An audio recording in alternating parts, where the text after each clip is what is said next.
एक वीडियो सामने आई है जिसमें ये बताया जाता है कि शाम में एक मस्जिद है जिसका नाम उमर बिन अब्दुल अजीज़ है। ये मस्जिद 14 साल बाद इसमें अजान दी गई है।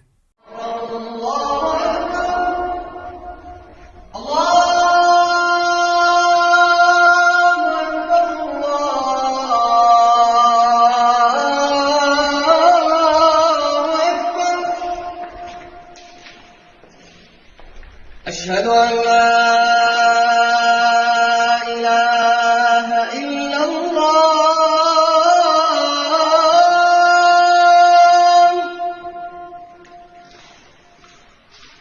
अशहदु अल्ला इलाहा इल्लल्लाह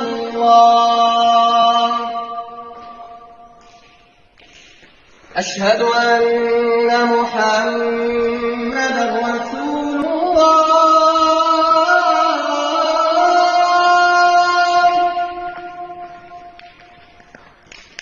अशहदु अन्ना मुहम्मदर रसूलुल्लाह।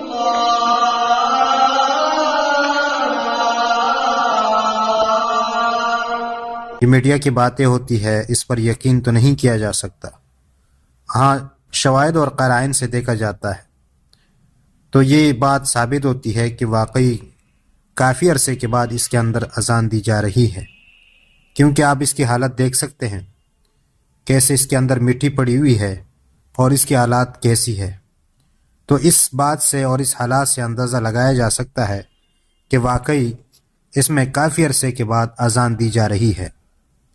साथ में वहाँ के मुसलमानों पर क्या हालत अभी गुजर रही होगी और उनकी खुशी का क्या आलम होगा, क्योंकि 50 से 60 साल उन्होंने मुशक्क़त की ज़िंदगी गुजारी है और वहाँ वो एक क़ैद की सूरत में और क़ैदी की ज़िंदगी की तरह वो ज़िंदगी गुजार रहे थे। आज अल्लाह ने उनको फ़तह दी और अल्लाह ताला ने उनकी ज़िंदगी जो है वो खुशगवार कर दी, क्योंकि वो पहले ज़िंदगी और मौत की कशमकश में थे और वहाँ के जो कैदी थे वो सुबह और रात अपने मौत का इंतज़ार कर रहे थे, लेकिन अल्लाह ताला ने उनके हालात को तब्दील कर दिया। तो इसे अंदाज़ा लगाया जा सकता है कि हम जिस हालात में हैं, हम इस पर अल्लाह का शुक्र अदा करना चाहिए हमें कि हम किस तरह आज़ादी के साथ ज़िंदगी गुजार रहे हैं और आज़ादी के साथ हम इबादत कर सकते हैं। तो ये अल्लाह का बहुत बड़ा फ़ज़ल और करम है। हमें चाहिए कि हम अल्लाह का शुक्र अदा करें और उन मुसलमानों के लिए दुआ करें, उन मज़लूमों के लिए दुआ करें जो कुफ़ार के मुकाबले में मैदान जंग में